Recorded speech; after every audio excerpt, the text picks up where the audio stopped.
Good afternoon, everyone, and welcome. Thank you for your patience with the technical difficulties.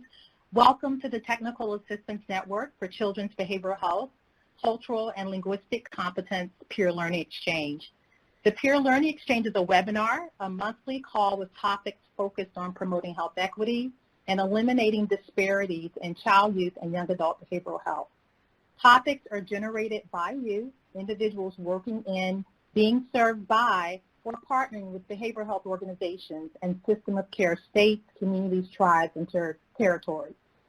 The TA Network, as it is known, is part of the National Training and Technical Assistance Center for Children's Behavioral Health for the Substance Abuse and Mental Health Services Administration, commonly referred to as SAMHSA. My name is Selena Webster Bass, CEO of the Voices Institute and a core partner with the SAMHSA Technical Assistance Network for Children's Behavioral Health, providing cultural competence technical assistance with behavioral health partners. Today's webinar is entitled Addressing Racism as a Social Determinant of Health and Well-Being in Children, Adolescents, and Emerging Adults. I am excited and delighted today to co-facilitate. Okay, I was just knocked off. Not sure what happened.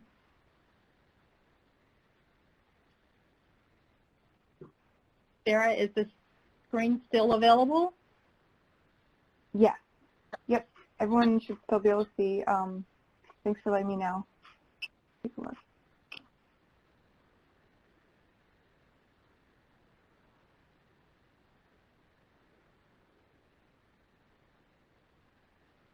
Okay. I'm back. I apologize for that. But today I'm delighted to be co-facilitating with Dr. Rita Nathawad. Dr.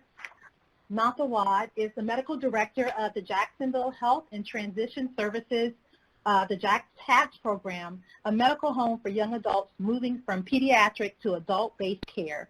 She completed both pediatric residency and pediatric infectious disease fellowship training at State University, New York, Downstate Medical Center in Brooklyn, New York.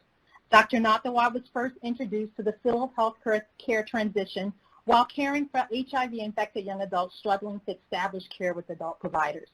She further intensified her knowledge in this field of interest during her fellowship in community and societal pediatrics at the University of Florida. Additionally, Dr. Nathawad oversees resident education in the areas of advocacy and community and societal pediatrics.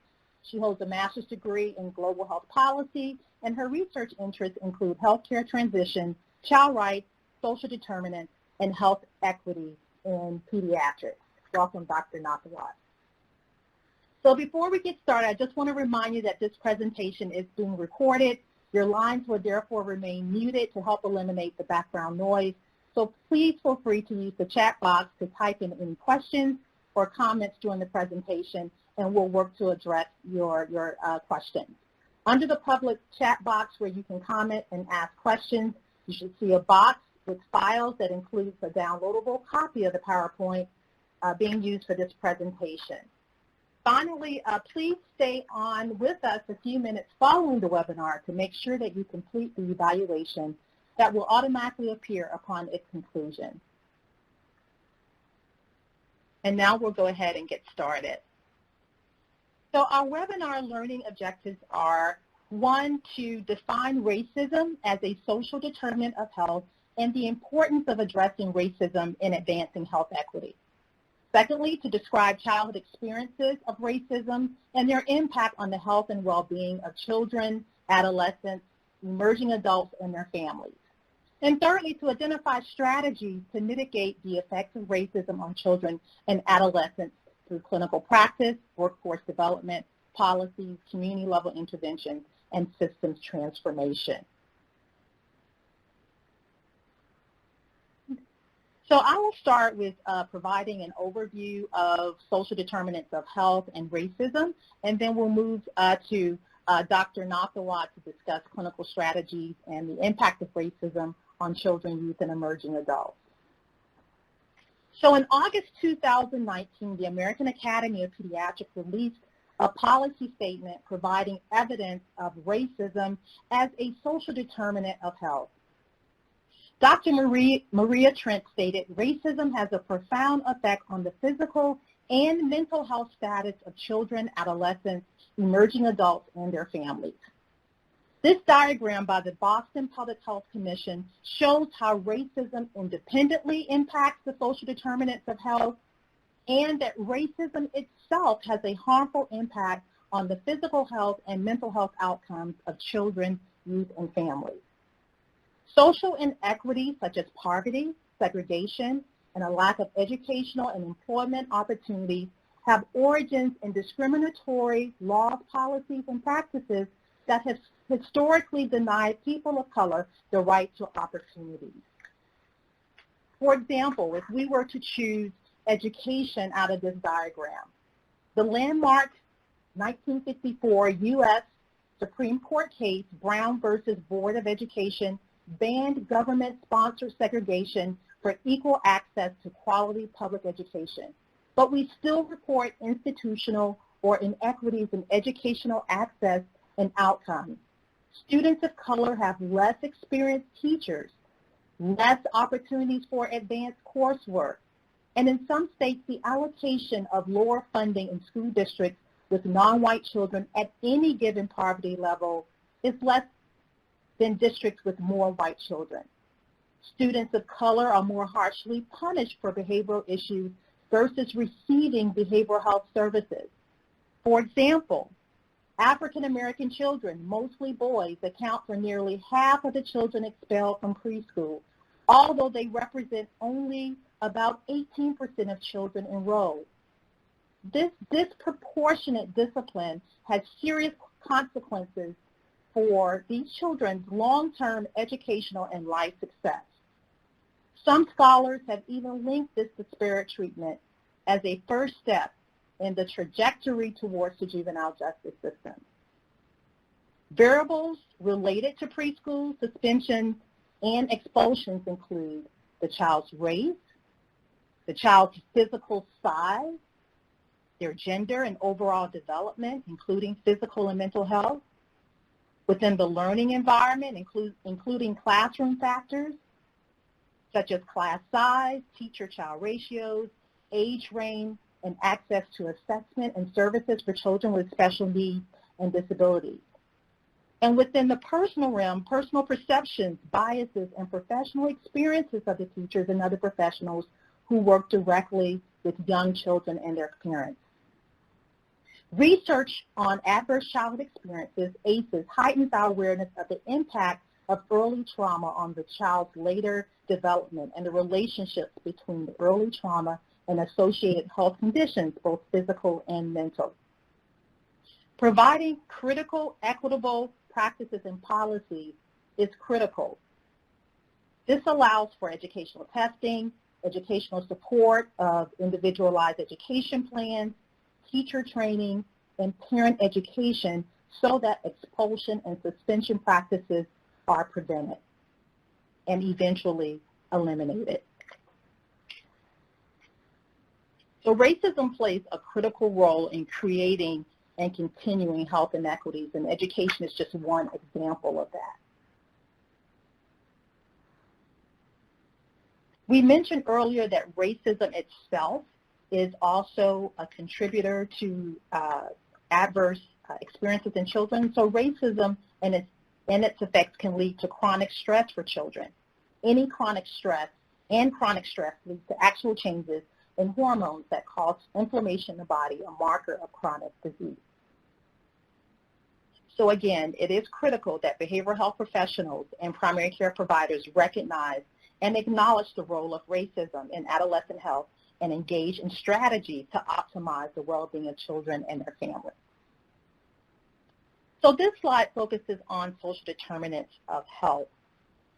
And so we know that health is influenced by our genes, and individual lifestyle factors such as exercise, healthy eating, and not smoking, as well as healthcare access. But health is also influenced by the conditions in which families live. This image shows children, youth, and families are surrounded by a wellness environment.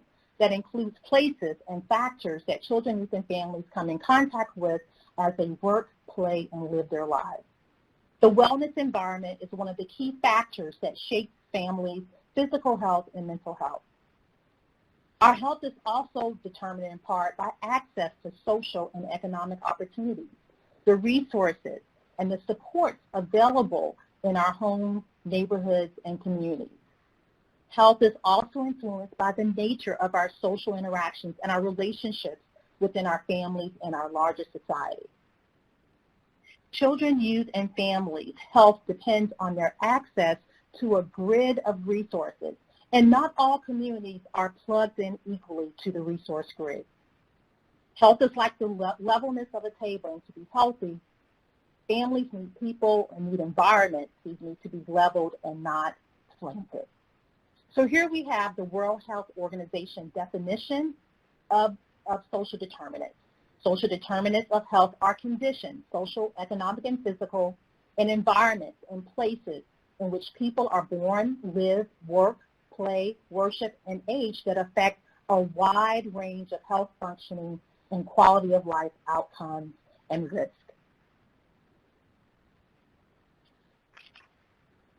Since the 19th century, the biomedical model was the predominant model used by health providers, focused purely on physical processes, biological factors, and excluded psychological, environmental, and social influences in diagnosing and treating a condition.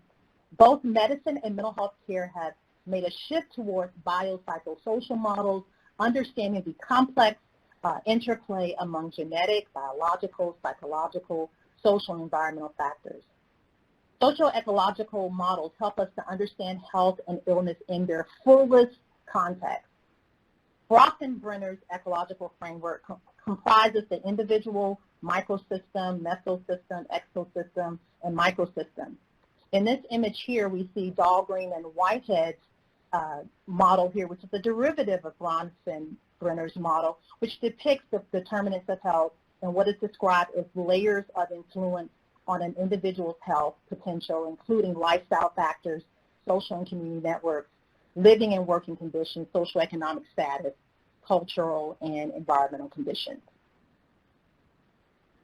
The Centers of Disease Control and Healthy People 2020 10-year national objectives for improving the health of all Americans has elevated the topic of social determinants of health to a place-based organizing frame to describe social determinants.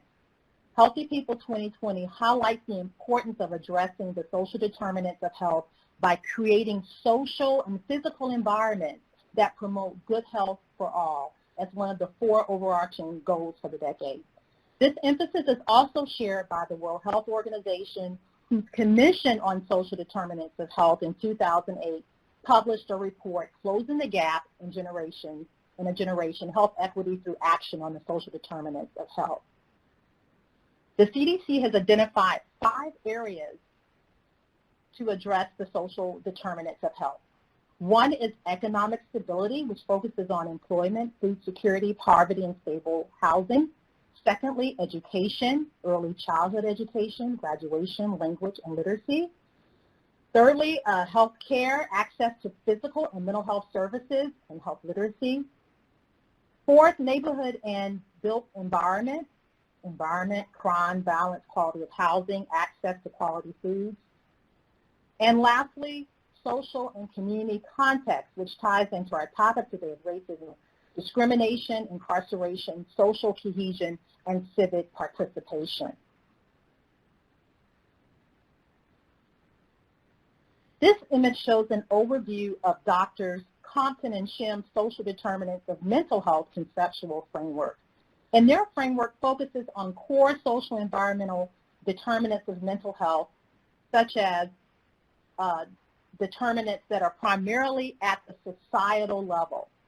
This image shows that in the United States, the mental health burden of mental disorders are partly driven by policies pertaining to basic rights and opportunities, our surroundings, our neighborhood characteristics and housing, the nature of the social fabric, social connectedness, and equal opportunity for political voice. And so in examining the social determinants of mental health It is important, yes, to consider those determinants at the individual level, but it's also important that we consider those determinants at the societal and political levels as well.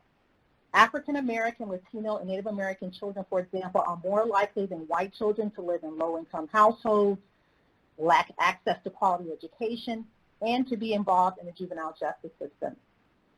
Minority youth have significantly less likely to receive adequate care for symptoms of anxiety, depression, and ADHD.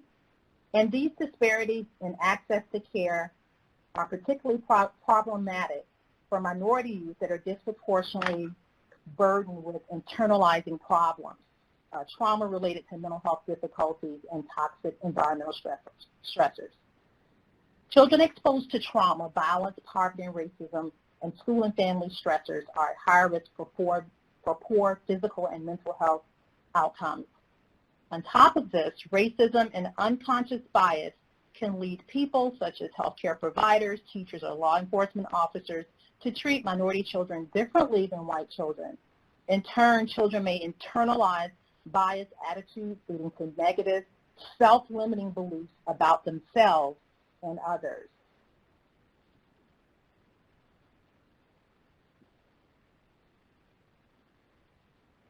The American Academy of Pediatrics policy statement describes racism as a socially transmitted disease. So I'd like for us to just take a moment to think about how racism has impacted us personally in our own racial identity development. So what is your earliest recollection of race? What is your earliest recollection of race? Sarah, do we have the poll available? Unfortunately, we're not able to get the poll up, but if you could please use the chat box and share with us, Okay. we can go ahead and see your responses. Thank you. Thank you, sir. Let's see, multiple attendees are typing. When I think back to my earliest recollection of race, I was attending an elementary school that was 50% white, 50% black in the South, early 1970s. And I was one that tried to be friends with everyone, a daughter of an African-American pastor and civil rights activist. And I remember when I was in the second grade and I was told that I had the N-word hair. And I had never heard the N-word before, but I knew because of the inflection of her voice that it carried a negative connotation. I didn't like the way it made me feel, and the other girls began to laugh at me. And I went home in tears and asked my mom about it, and she explained that not all children are nice and that my hair was beautiful. She also began to color all of my dolls brown and my coloring books brown as well, the pictures in my color, because she wanted me to have a healthy racial identity development. I remember having an upset stomach and dreading playtime at school because I wasn't sure if another incident would happen again because of my hair texture. I also remember wishing that I was white so that my hair would be more admired. It wasn't until high school or college that I became comfortable in my own skin and with my natural hair. So let me see what you all have to say in terms of your first recollections of race. At the elementary school, in kindergarten, 13 years old. Elementary school was integrated with lots of Hispanic, white, and Pacific Islanders.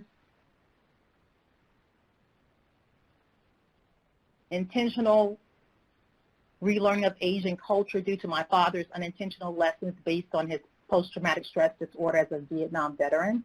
Interesting. I was maybe in the kindergarten or prior to that and refused to use, didn't understand why the flesh-colored crayon wasn't my skin color. I started to use the brown crayon and started to tell people I was brown. Okay. I was 5 years old and was in a medical facility, and there were 2 waiting rooms, one for whites and one for coloreds. Wow. Probably age 5, I am light-skinned, was in a diverse school. Kids didn't know what I was. My mom explained to me I am African-American. We come in different shades. A couple of kids asked if I was albino, couldn't believe it. So thank you all so much for sharing your personal experiences and recollection of race. It's so important as health equity leaders and even as behavioral health professionals or even primary care professionals or administrators, wraparound coordinators, youth family leads, that we engage with our own racial identity development because it increases our ability to promote racial healing and equity within our practices, our organizations, communities, and systems. So thank you for sharing.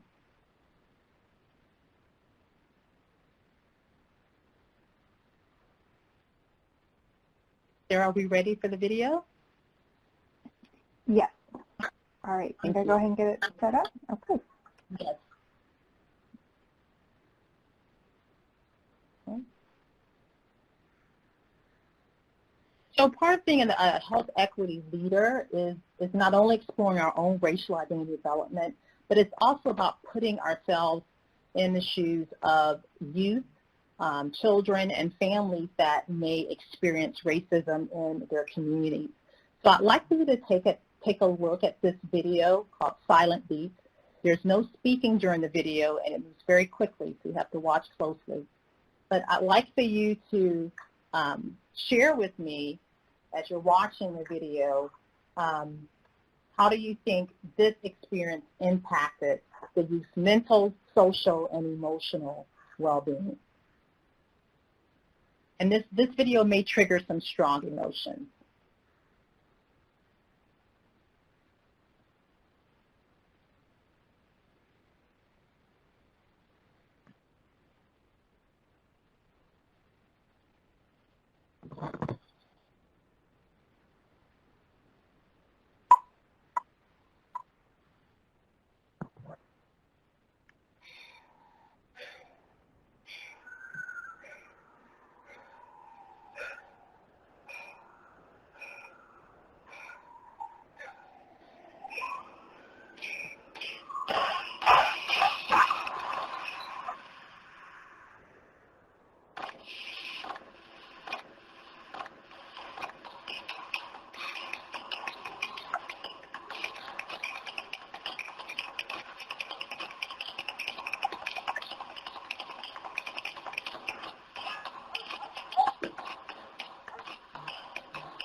So I think we're having some technical difficulties.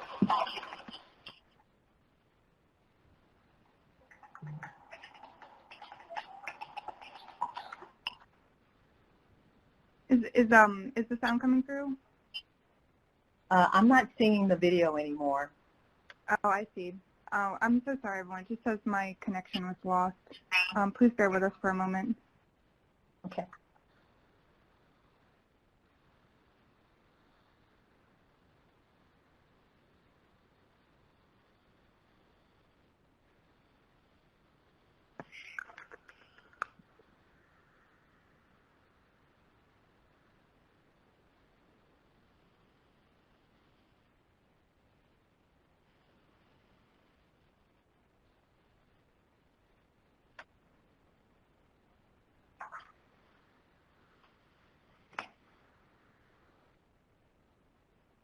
We're going to try it once again. If not, we'll move on.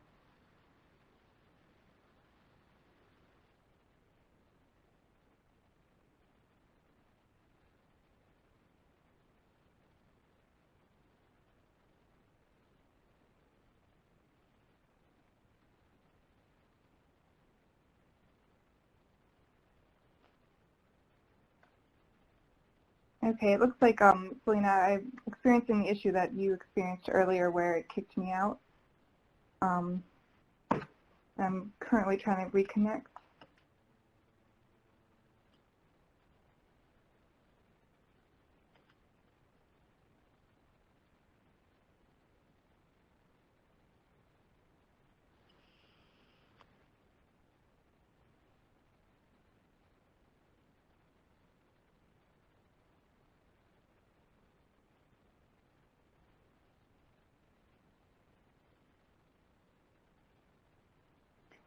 We can absolutely share the URL to the video with everyone in the chat box, so you can watch it after the meeting.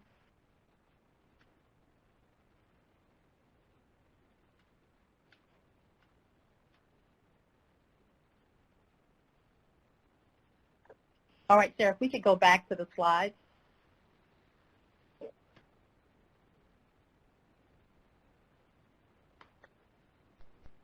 Sorry, it looks like I still need to reconnect. Selena, I moved you back to the slides. Thank you, Gary. You're welcome. All right, so I apologize for the video, but this video shows three main characters: young African-American male, a shopkeeper, and an elderly woman that are all in a local convenience store. And throughout the video, there was stereotyping from each of the characters. But as the young man was shopping, he had some thoughts back to caring for his mother, for his baptism, and he continued to shop around the store. The owner of the store continued to watch him very deliberately. And when the young man approached the counter, it seemed as if the shopkeeper would pull a gun because he thought that the young man was going to shoot him or steal something. And so the video shows the progression of a deliberate, intentional thought becoming a discriminatory action or racial profiling. An action that almost cost in this particular instance, this African-American youth's life. And so we know that the story does not always end this way. Thank God he wasn't shot. But this video also shows the intersectionality of identity, how youth may be perceived as culpable because of gender, socioeconomic status, age, size, their appearance, and certainly race. And so racial discrimination or differential treatment toward individuals of a given race may be particularly debilitating for members of a stigmatized racial group.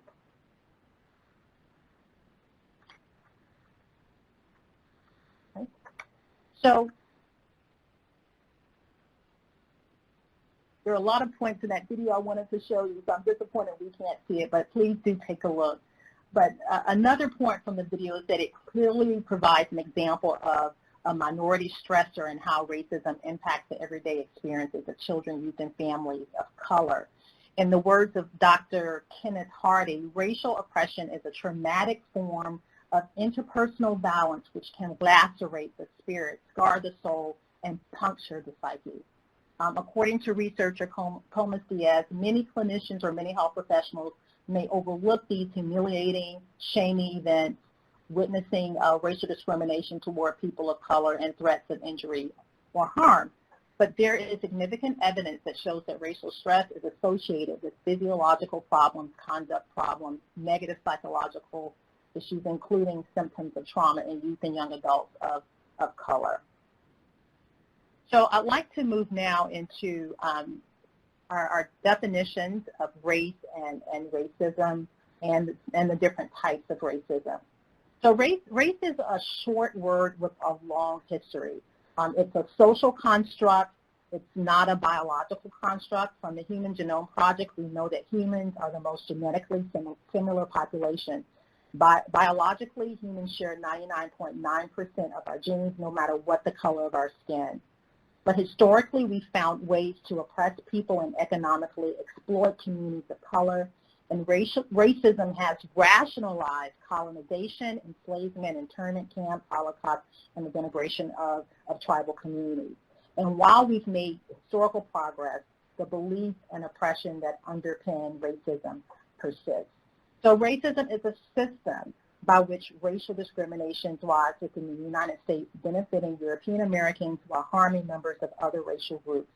Racism informs our actions when we structure opportunities for and assign value to people based on our interpretation of how they look. Phenotypical characteristics such as hair texture, skin, eye color, and skin color. 4, hierarchical stratification. So as stated in the American Academy of Pediatrics policy statement, racism is a socially transmitted disease.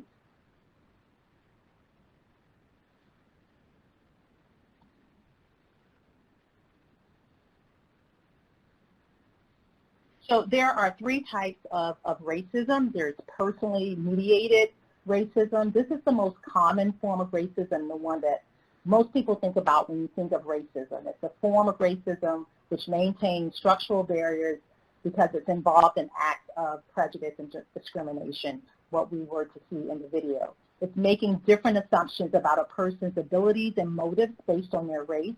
It's also giving differential treatment based on someone's race. This form of racism can be intentional and unintentional, and it can show as suspicion,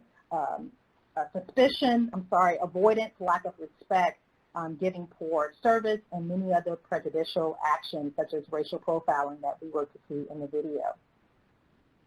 Internalized racism is when individuals of a particular group act according to the stigma that surround them. People of color may accept the limitations based on them by others and do not believe in themselves. For example, if a youth of color decides that they aren't going to apply to college as a minority because they have been socialized to believe that they're not good enough to get in. It destroys an individual's sense of value and undermines collective action. It reflects systems of privilege and societal values.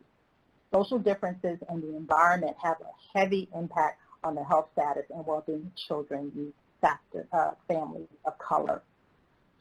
And then the final type of racism is institutional, or sometimes referred to as structural racism, which refers to a system in which public policies, institutional practices, and cultural representations and other norms work in various, often reinforcing ways to perpetuate racial group inequity. The structural racism lens allows us to see that as a society, we more or less take for granted the context of white leadership, dominance, and privilege. This dominant consensus on race is the frame that shapes our attitudes and judgments about social issues. The Aspen Institute promotes the racial equity theory of change as a step-by-step guide for addressing racial inequity. It unpacks the change process and identifies specific barriers and challenges that must be considered to eliminate racial outcomes in areas critical to community progress. So the Aspen Institute recommends that, 1, organizations and systems should define the racial equity outcome, identify building blocks for the desired outcome, identify what helps and what hinders racial equity. So for example, in the juvenile justice system, we know that there are major disproportionalities with youth being incarcerated for nonviolent offenses.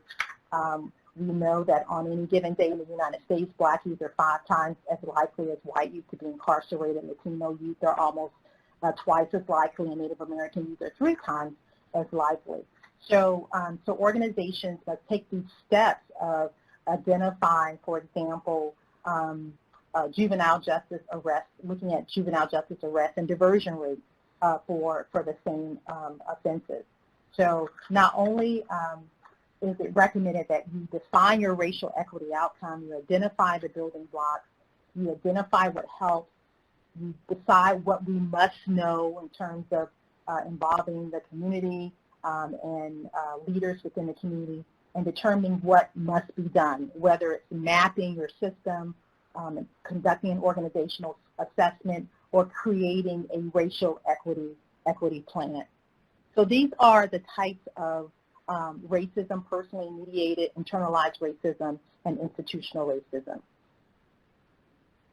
Now, when we first prepared these slides a few months ago, we were not in the thick of the COVID epidemic. And so there have been lots of changes since we submitted our slides for approval, but we would be remiss if we did not mention racism as a social determinant of health as it relates to COVID-19 pandemic. You know, across the United States right now, people are really feeling isolated, afraid. Schools and businesses are closed. People are worrying about their health, their families, their jobs, and their future. And across the U.S., we're also seeing an increase in harassment and discrimination towards Asian Americans and Pacific Islanders. And, you know, there have been reports of, before we closed schools, reports of harassment at schools, you know, violence in subways in New York. And so the U.S. has had a long history of associating these diseases with specific groups of people. And so it's really important that we amplify our voices against biased ideas or language that denigrates various cultural groups. This COVID-19 has also exposed existing health disparities and disproportionalities in healthcare access. We know that the virus doesn't discriminate, but physicians in public health and on the front lines are seeing this emergence of familiar patterns of racial and economic bias in the response to the pandemic, and we're also seeing major disparities and disproportionalities in communities of color. For example, Chicago, a recent report found that 70% of people who died from COVID-19, the disease caused by coronavirus are Black, even though the city's population was just 30% African American. In Milwaukee County, 27% Black, but the figure is 81%. Those individuals who that have COVID-19, and so we're seeing this pattern. And of course, death rates are associated also with pre-existing conditions that are more prevalent among African Americans, including you know, comorbidities, including asthma and diabetes. But also low-income people of color are also more likely to have jobs that can't be done remotely, meaning that they're more likely to be exposed to the virus, while more affluent professionals are able to stay at home, less likely to have access to high-quality private testing or medical care, living in underfunded and underserved, you know, unresourced neighborhoods, a higher representation among the essential low-wage workforce. A recent report by a researcher also pointed out that African American men even worry that following the CDC recommendation to cover their faces in public could expose them to harassment from the police. 2 young men reported being followed by the police, and so now recently police departments are offering anti-bias training so that they're more vigilant during the coronavirus pandemic and not racially profiling or policing. So, you know, there are strategies that we have to implement in terms of reducing this gap. That is collecting reliable demographic information about COVID-19, testing in triage centers in underserved communities, equal and access free testing and treatment. And some researchers and economists are even suggesting paid leave and hazard leave for families working in essential jobs that require more face-to-face time and improving health care access. So I'm going to stop there and turn it over to Dr. Nathawad, who will give us some information on ACEs and clinical strategies in addressing racism. Thank you. Hi, everyone. Hi. Good afternoon. So thank you so much for participating in this session today. I'm getting a little bit of feedback. Let's see. Okay. Okay, let's try that. Okay. Sorry. So as mentioned earlier, I'm a pediatrician. However, I prefer to call myself a social pediatrician. So what does that mean? Well, it means that as a pediatrician, I'm trained to care for children's health and well-being. And as you all know, health and well-being involves more than just that biomedical model that Selena discussed earlier. Children don't live in bubbles. Therefore, it is imperative that as a pediatrician, I also focus on the social and environmental factors that may impact children's physical and mental health. There is a vast evidence base that demonstrates racial and ethnic differences in health outcomes. Healthcare systems must ask why such disparities exist. Why is it that we see higher rates of infant mortality for non-Hispanic Black infants at 11.4 per 1,000 live births versus 4.9 per 1,000 live births for non-Hispanic white infants? Why does life expectancy for Black African Americans continue to be less than that for whites? Chronic conditions such as diabetes continue to plague African American and Hispanic populations at much higher rates than others in the United States. It's imperative that the entire healthcare field look critically at these staggering statistics, that we perform root cause analysis of policies and practices to understand the underlying causes of these disparities and develop systems toward change. So why is it that we should talk about racism when we think about children and adolescents' health? Consider for a moment a child who sees the world as fair, just, and equal. This child will feel secure. They will enter situations believing that they have control of the environment around them, that others see value in them, and develop confidence in others. Now, consider a child who sees and experiences racism. They experience negative social experiences directly through bullying, name-calling, being pointed out as different. They see individuals in their family being treated unfairly in certain situations. They sense the hyper-alertness, the hyper-vigilance around them in different places. They start to perceive the world as unjust. They note differences between their own opportunities and those in greater society. They begin to feel hopeless and believe that the world around them does not value who they are. This constant threat of racism is a stress.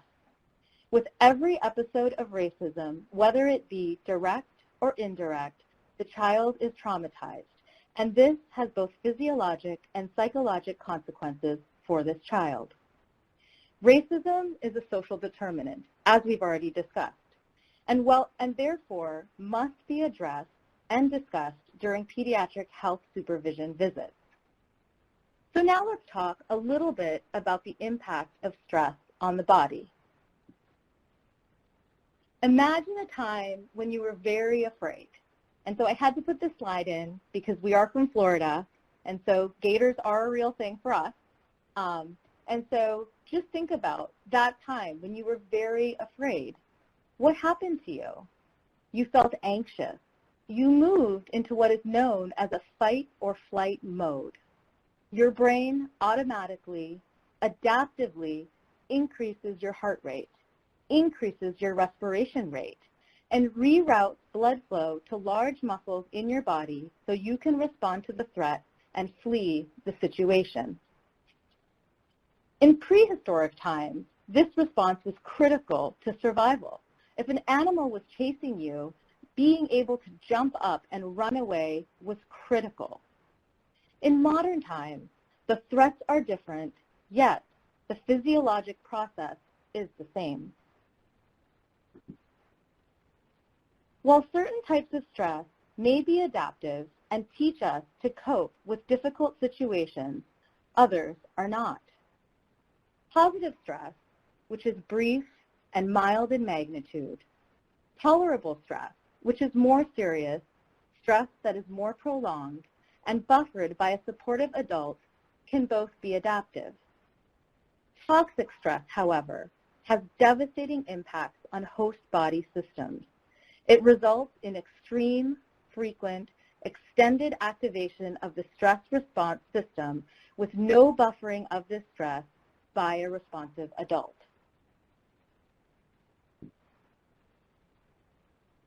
For many, racism acts as a form of toxic stress, resulting in activation of that fight or flight response throughout life. This provides insight into many of the racial and ethnic health disparities we see in the world today. well described in the landmark Adverse Childhood Experiences, or ACE studies of the late 90s, negative environmental and social factors during childhood correlate with negative health status later in life.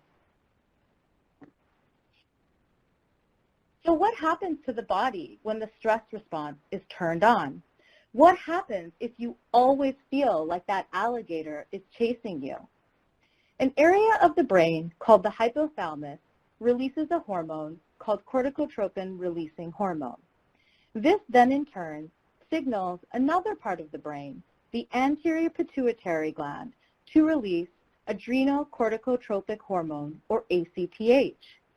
ACTH will then stimulate the adrenal gland to release cortisol and epinephrine, essentially turning on that fight or flight response. Therefore, there is increased glucose available in the body for energy, increased heart rate, and increased respiration rate. However, this will also shut down all non-essential systems. For example, the gastrointestinal tract, the immune system, and also the neocortex. The neocortex is responsible for higher order brain functions, such as sensory perception, cognition, spatial reasoning, and language. And now, in that fight or flight state, these are all toned down. This means that children living with chronic toxic stress are living in a state of heightened cortisol all the time. This results in damage to organ systems and chronic conditions. The physical impact of living in fight or flight for long term will result in chronic conditions such as diabetes, frequent headaches, poor immunity and feeling sick all the time, gastrointestinal distress, mood symptoms, hypertension, difficulty with sleep, just to name a few.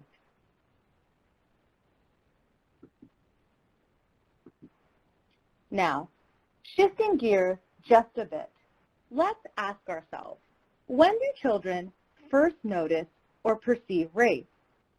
Children notice phenotypic differences in race, such as skin color, in infancy. Around the age of 3 to 4 years, children begin to identify with the dominant social groups in their lives. They start to pick up on negative stereotypes, are influenced by parental views, media, and advertisements. At age 6 to 9 years, they make more inferences and start to develop positive and negative perceptions about self and other groups. Here's a great example. This is quoted from a perspectives piece from a pediatrician. Hopefully some of you are familiar with Star Wars. You can't be Han Solo. You're black. It hit me out of nowhere. I was so confused. I mean, my skin was certainly darker than anyone else in the group, but since when was that going to stop the game about space aliens? I assumed they sensed my confusion and offered me the role as Lando instead because he looked more like you. It was the day that my mother explained racism to me. This is what our children are thinking about and processing. So it is critical that we invite these conversations and work with them to navigate these feelings.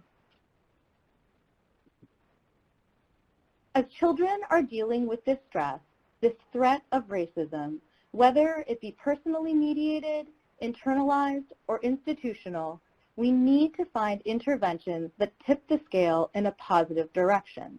We need to help build resilience through positive relationships, mindfulness, trauma-informed practices, peer support, and evidence-based mental wellness services.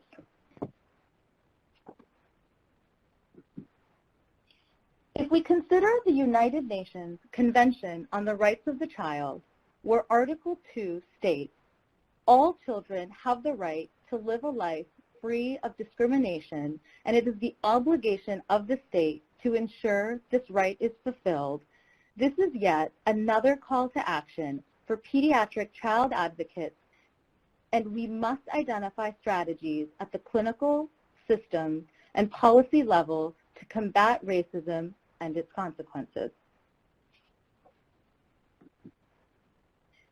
While it is easy to list all of the barriers and reasons why we cannot address racism in clinical practice, pediatricians must identify ways to overcome barriers such as lack of time, cost to train staff, creating responses to positive screening results, and fears of discussing difficult topics, topics that oftentimes make us very uncomfortable.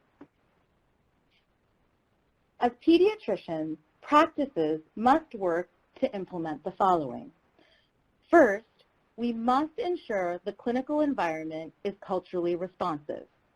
We can do this by stocking clinics with culturally diverse toys, books, posters, and images. We must offer a safe space for discussions about race and racism. We must include diverse staffing and educate all of our team members about bias and to embrace differences. Secondly, we must be screening patients and families for stressors. We must ask questions about bullying, about other social determinants of health, about perceived or experienced racism in their life, about other mental wellness issues as well. Thirdly, it's important that we acknowledge and support. All of these concerns must be validated with an empathetic response. We must provide anticipatory guidance if concerns come up. We cannot ignore these issues, even, again, if the conversations are difficult or uncomfortable to us. We may refer to community agencies such as youth or peer support groups, leadership groups, faith-based groups, parent groups, and other mental health services if needed. And finally, in order to advance this field, we need more research to develop evidence-based practices. While issues of racism have existed for years, as a discipline, the healthcare field has only now started to discuss it and to recognize its relevance to health. We need more data and studies to develop practice standards, and this needs to happen in partnership with patients and families. Research must focus on the development of validated screening tools, exploration of the factors that increase patient safety and satisfaction within the clinical setting, quality improvement projects to advance protocols, integration of educational standards and competencies for healthcare trainees through simulation and practical application.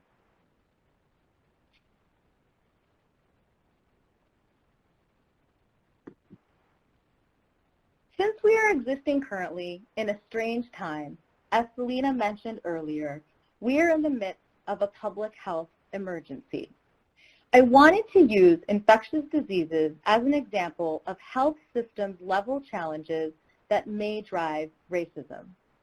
Whether we talk about the Ebola outbreak a few years back, the current COVID-19 pandemic, and I'm sure you could think of more, infectious diseases often trigger racism. In order to cope with our fears about the illness, individuals will often utilize a concept known as othering. If the disease belongs to a certain group, race, or country that is not our group, we are less scared.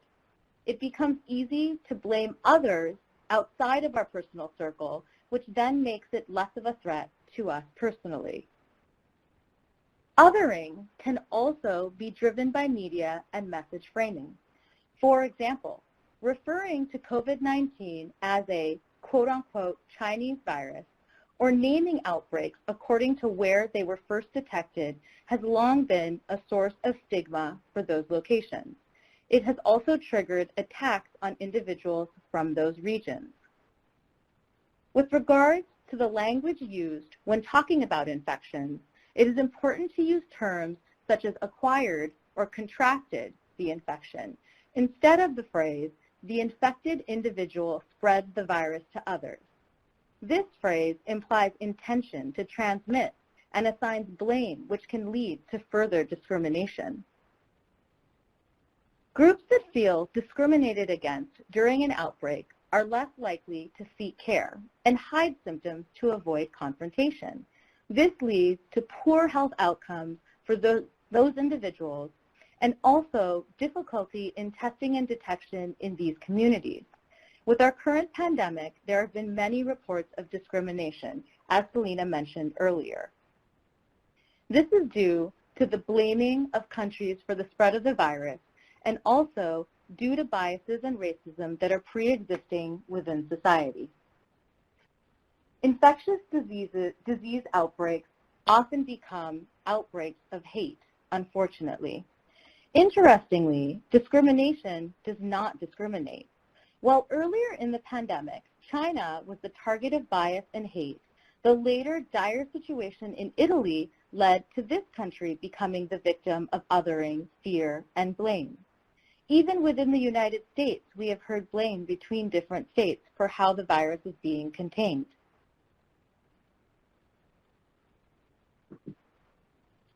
Another scenario where racism is an ongoing challenge and has been widely studied in the healthcare setting is in the care of individuals with sickle cell disease, a disease that impacts predominantly African Americans. Take the case of a 21-year-old woman with sickle cell disease who presents to the emergency department with severe back pain. Pain is a common and known feature of this condition. However, the doctor sees her and does not feel that her pain is as severe as she states. He also believes that she may just be looking for pain medication. He tells her, "You don't look too bad. You're too comfortable to really have the pain you're describing." When she begins to describe her condition and explain the type of pain medications she typically needs to resolve her pain, the doctor is not impressed by her in-depth knowledge of her medical history and rather questions why it is that she knows so much about pain medications. This continues, and the patient becomes frustrated and decides to sign out from the emergency department without care. These types of experiences result in hesitation to seek care, poor engagement with health care for chronic disease management, and ultimately further exacerbations and worsening of the underlying condition. Living with chronic pain, feeling unheard, being blamed for seeking pain control, and general system barriers to accessing care result in mental health challenges as well, resulting in higher rates of depression and anxiety in patients with sickle cell disease. It is critical that we empower patients and families to speak out about their experiences, that we partner with them and advocate for change. We must work with health systems to acknowledge issues and work on policy that is just and fair. Finally, we need to consider the framework for policy and practice change. Merely acknowledging that racial inequities exist and developing programs that address these inequities on the surface is not enough. While setting quotas for diverse staff and including community members in planning of healthcare services are small steps, these outcome-driven interventions will not get to the heart of the issue. In order to reach justice and inclusion, in-depth root cause analysis must tackle the institutional racist practices and develop clear and feasible mitigation strategies. We must understand the root causes of racism in organizations by learning the history of the organization structure, the way workforce is developed, and what, if any, power dynamics are at play. We must also understand how data systems are working and understand whether data is being stratified by race and demographics. There need to be leaders and champions who will promote strategies to embed race equity into all policies and practices of the organization. Relevant stakeholders from the community need to be identified, and the organizations must embrace and value their lived experience to make positive change. Organizations must track and measure this change over time to ensure progress. And finally, the messages must be framed in language that is just and inclusive of all individuals. We really need to find a common vocabulary. Is it racism? Is it oppression? Is the data being presented in a way that minimizes or increases stigma and barriers? The words we use matter. In an era where many are fearful of saying the wrong thing or sounding unprofessional, we need to develop a safe language to use when talking about racism that allows for open discussion.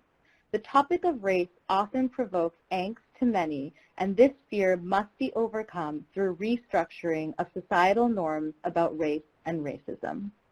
I'm going to turn it back over to Selena now. Thank you.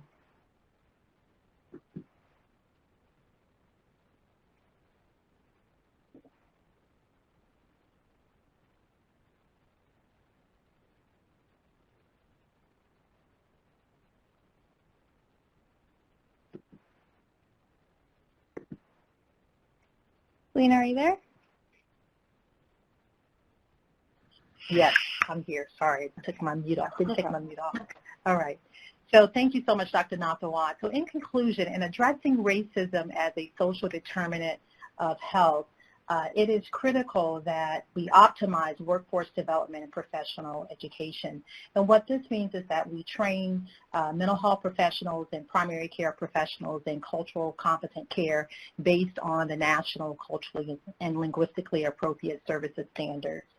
We should also implement community-based strategies that integrate positive youth development approaches, identifying youth strengths and assessing youth for their protective factors.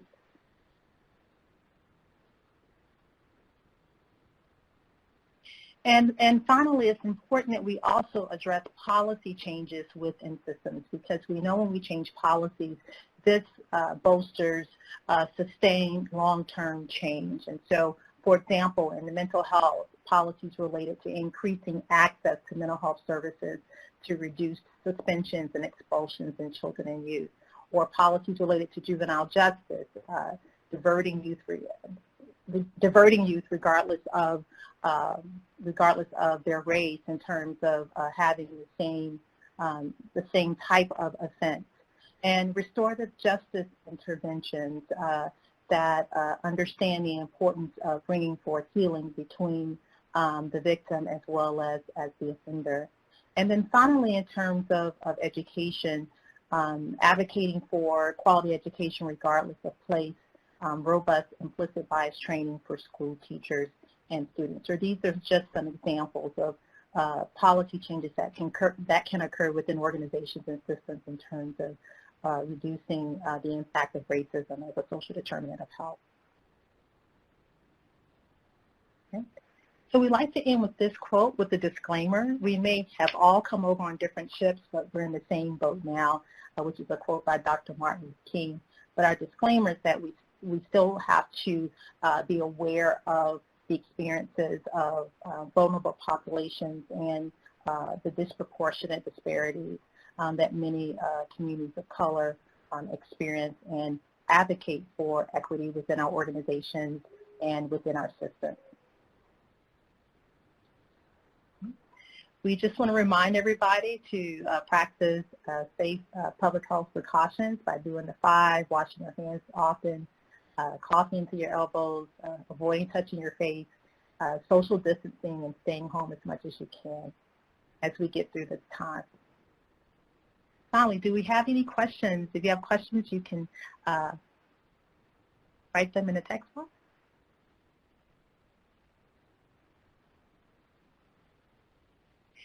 So, Dr. Nathawat, we have a question about specific tools recommended for use in pediatric clinics. Yeah, I was actually just trying to type an answer, so I can actually just read out what I was typing. So there aren't any specific tools for screening about racism. What is recommended is to do screening related to trauma and also social determinant screening. But I definitely think that that is an area where there's needed research to develop validated tools to screen and talk about that. So yeah, so, you know, I would right now probably use more the general tools that are there for trauma and toxic stress and social determinants, but that's definitely an area that we need to explore as time goes on. Yeah.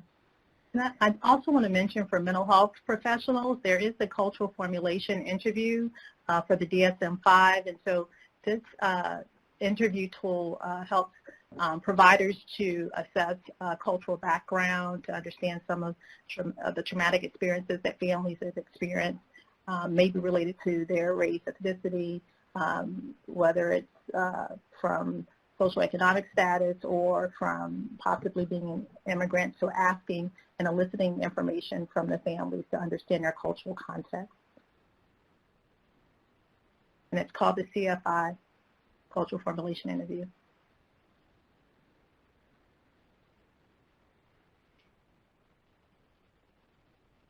So what has been done to reduce the occurrence of disparity treatment in the medical field is shown in the presentation. Dr. Nathawal, you want to take that one? Yeah, sorry. I was trying to find the, I'll try to put a link in the box in a second for some specific tools for trauma screening. What has been done? So, you know, I think that there's been a lot of sorry, can you hear me? Yes. Okay. So I think that there has been a lot of what I would almost call surface level work that has been done, which is kind of what I was getting at in that last slide, is that, you know, we've done a lot. There's a lot in terms of educating and providing trainings, in particular for cultural responsiveness on the medical side. My feeling is that I think we have to dig deeper. We have to really look at the structural and institutional issues as well. So, you know, but there definitely are different trainings, and I think just this general awareness. Again, you know, racism has been around forever. However, it's almost like as a health field, we're just discovering it. And so I think that is positive, and there's going to be more to come, and the importance of just awareness and having these discussions is really critical. And if I could just add is that we do have the National Cultural and Linguistically Appropriate Services Standards, the NASH class standards, which serves as a framework for addressing health equity, for advancing health equity. And so, you know, from governance to workforce development to language access, health literacy, to community engagement, those standards are there, and I can also put that link in the chat box for you.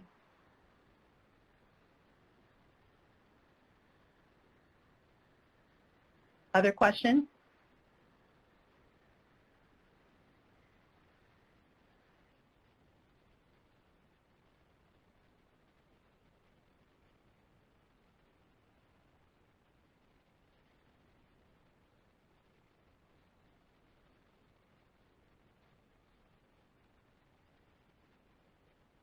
So it says, is there any collaboration with the mental health services and juvenile justice system? I know in Jacksonville, where I am based, absolutely, and I think those systems are interdependent. Oftentimes, well, we know from research that many youth that have juvenile justice involvement have experienced at least one traumatic event in their lives. And so it's so important that youth with juvenile justice involvement are connected with mental health services. You know, in Jacksonville, lots of work around care coordination and linking youth with juvenile justice involvement in their families to mental health care and mental health services, and also diverting youth with first-time misdemeanors, nonviolent offenses to mental health services to address some of those adverse childhood experiences and traumatic experiences. So there should absolutely be a connection, not only with the mental health system and juvenile justice system, but also with the educational system as well, because oftentimes those suspensions and expulsions are feeders to the juvenile justice system.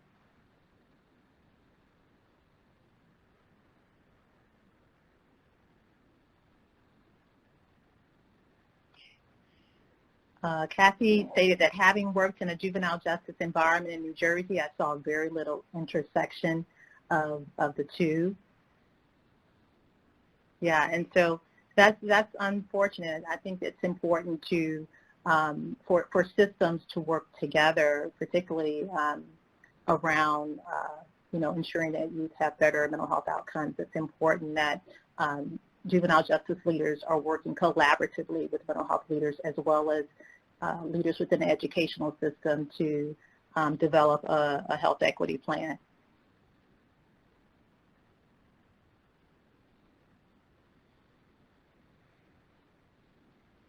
I wanted to add to that too. I also think really strongly, especially as a community social pediatrician, I think that the intersection between the primary care setting and juvenile justice and these other groups in the community is sometimes lacking. And so I think really trying to identify ways to build bridges. I think in Jacksonville, I agree with Selena, it's really amazing how much we interact, and that's really important because, again, children and families don't live in a vacuum. And so for us to be able to do our job better, we need to work with all of you. So really, really important. And if there's a way to establish those connections, I think that's critical.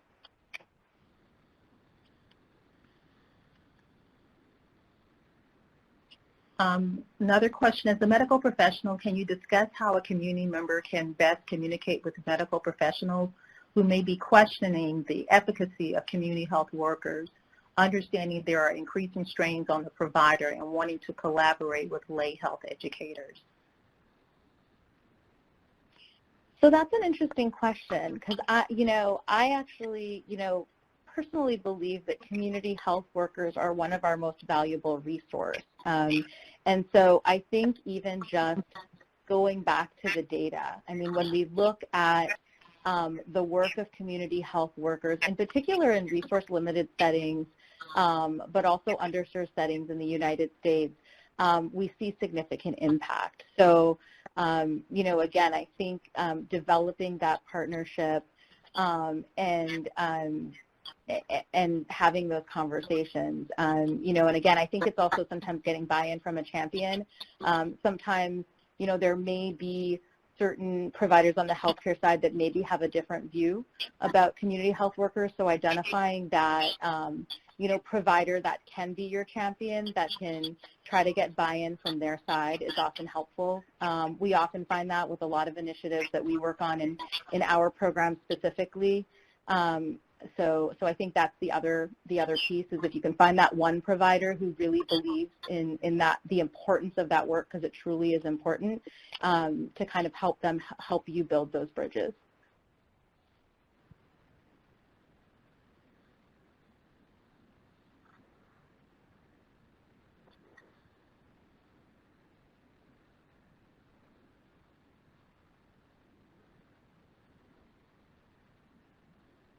All right, are there any other questions?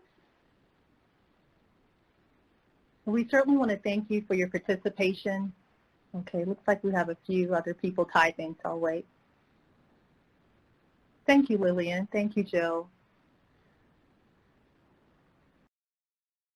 Thank you so much. All right. Right, so here's our contact information if you'd like additional information about the content that we presented today. Again, I want to thank Dr. Nathawat for co-facilitating with me.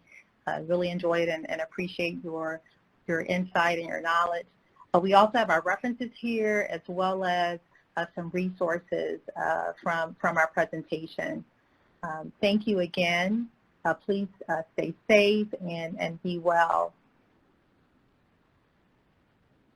And enjoy your afternoon.